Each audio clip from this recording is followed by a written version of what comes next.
This is a short video showing you how to maintain and lubricate your fly press once you have it. When I get a fly press in, I go through all the moving parts, make sure everything is adjusted correctly.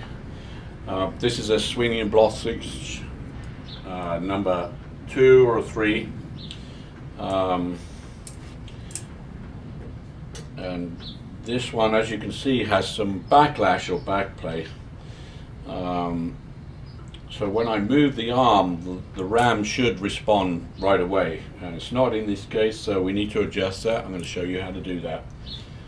The different components of the press, starting at the top, we have the ram, the lead screw, stop collar or stop nut. This can be spun down and using the bolt secure it to any position on the lead screw, so when the ram comes down it stops right at the stop nut, so you can bring it down to the exact same spot every time. The lead screw here is attached to the ram by a split nut system. The bottom one is the lock nut. This is the adjusting nut here. The Gibbs guide the ram, Gibbs or the guides are secured to the frame by bolts here, lock nuts and bolts. Some of the presses only have one set of lock nuts. This side is quite often fixed on a lot of models. And on the side here we have the locking nuts and adjusting bolts. On this is a regular throat press, and when people talk about the depth of throat, that is the distance that is measured from the center of the hole, or where the ram will come down, to the back of the frame. And another piece of terminology often used is daylight. When people refer to daylight, that is the measurement from the bottom of the ram when it's fully up inside the frame to the base. So we're going to go ahead and take this apart and show you all the different components and how to adjust it and lubricate it. First thing I'm going to do is take off the arm here, set this down.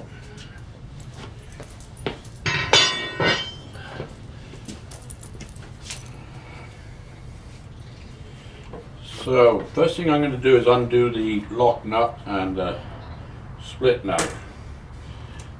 Quite often it'll be down, you know, the ram could be extended down, so I'm going to bring it back, bring it up, he says. What we'll do is slacken off these Gibbs here.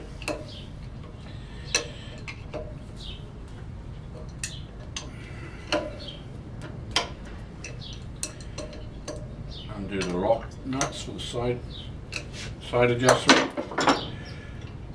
Back off, and right away you see a lot more movement. So what we're going to do is bring this up, bring the ram up so the lock nut is above the shelf here, and I can get my wrench in to undo the nuts. Right, so that's holding the lead screw in place. I've made wrenches for this job. These particular wrenches are a little bit big for this small press, so you can either make them for your press or use a pair of channel locks, small ones. So the first thing I'm going to do is just crack this lock nut. Once I've done that, then I'm going to undo the top nut, the split nut system. And as I'm doing that, you can see that the ram is starting to drop. So on a small press, it's light, the ram is light enough where you can support it with your hand. But on a bigger press, these can weigh up to 90 pounds, so it's a good idea to maybe have a block of wood underneath to support it. So when if it does crash, it doesn't damage the ram or the base, and B, you don't get your fingers trapped. So we're going to undo this until it's detached. from the ram, we're going to slide the ram down out of the gibs. Inside the ram there's a little metal slug on which the bottom of the lead screw rotates, and so quite often, and it's sitting in an oil bath. So I'm going to try and get this out real quick and just tap it out. Sometimes they can be difficult to get out. This is just a hardened, machined, hardened slug of metal, the same diameter as the bottom of the lead screw. And this just sits in the bottom of the ram, in this top hole. So now, quite often when I get these presses, this split nut is broken, but people think the top nut is the lock nut, and try and undo it and break it. The original ones are cast iron, so they're pretty brittle. So we're just going to spin off the lock nut.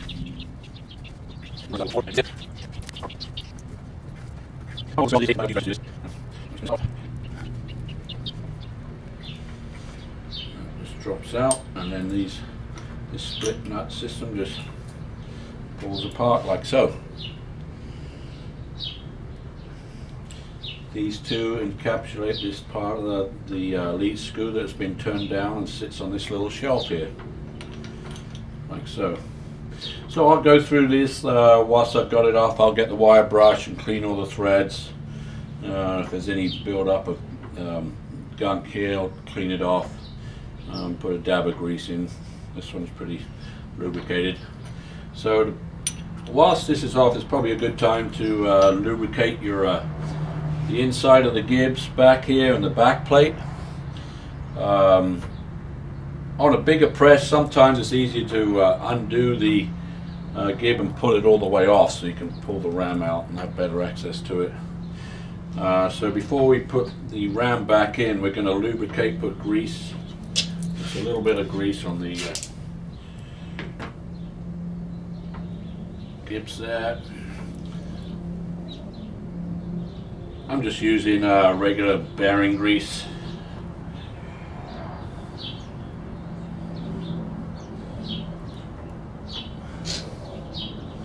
And I'll also put some on the ram too, on the two sides and the back. So.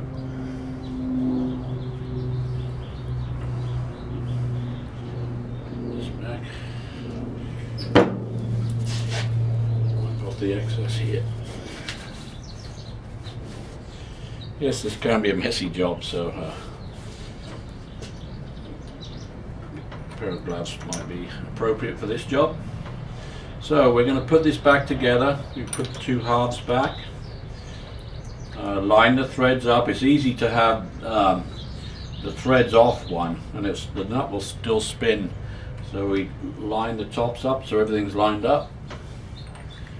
Bring the nut, locking nut, slip that over the bottom of the lead screw and start to spin it back up. And I found that it can make a difference to where you grip this split nut system.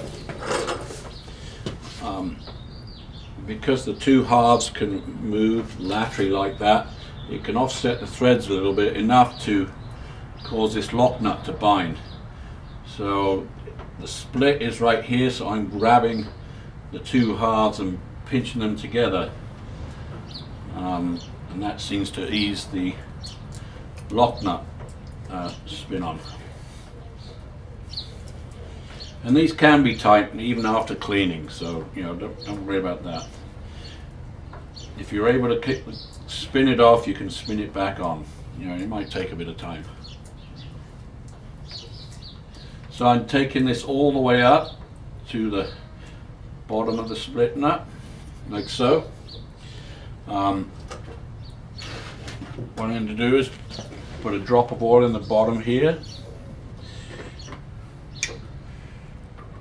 put this slug back in.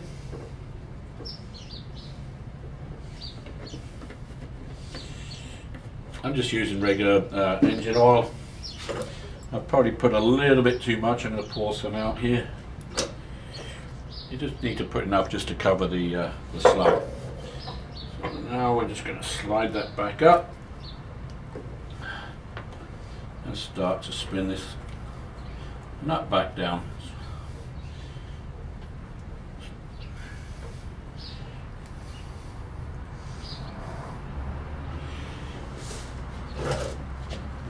I'm going to use the channel locks to speed this up a little bit.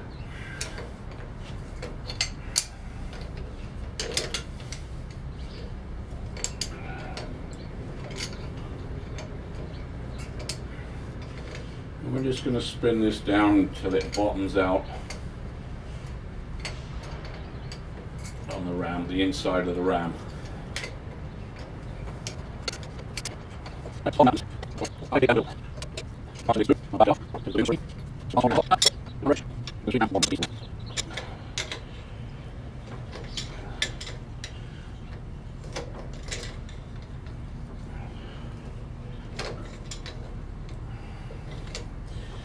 This is when it's a good idea to have a couple of wrenches specially built for this that are low profile. Sometimes these crescent wrenches are a little bit fat and they can catch on both the top and bottom nut. So we're trying to keep, I'm going to use this wrench here. It's enough to spin it, but there we go, get the separation we want. So we just snug that down. Doesn't have to be super tight, I'll check it. I've still got free movement, and as you can see, I've taken the backlash out. When I move the lead screw, the ram responds immediately. So that part is adjusted. Next thing I'm going to do is start to I'll tighten down the gibs. So I'll start with this side.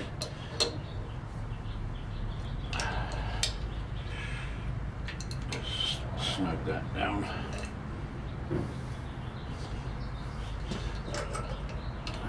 Take this in. All the time checking this.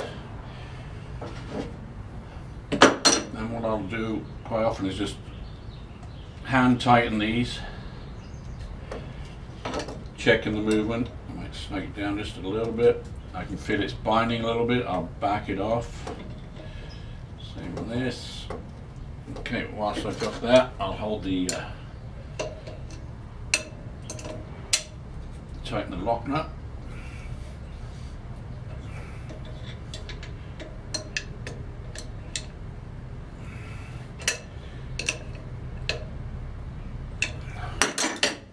And go back and checking it. So the press is now adjusted. I got free movement. There's no up and down plate and no side to side plate. So as you can see, it's a pretty simple system, but clever way to secure the lead screw to the ram. For future maintenance, when I get a press, I'll put some grease on here and a little bit, and wind the screw all the way up and put some grease in these deeper grooves here to let it spin down and coat the inside threads of the ram, the frame here. But for future lubrication, you can use some light engine oil, or just any engine oil, just a quick squirt in the grooves here. This is all you need. You don't need a lot, otherwise it's just going to trickle down and make a mess on the ram and possibly your work. So that's all there is to it, really. So thanks for watching.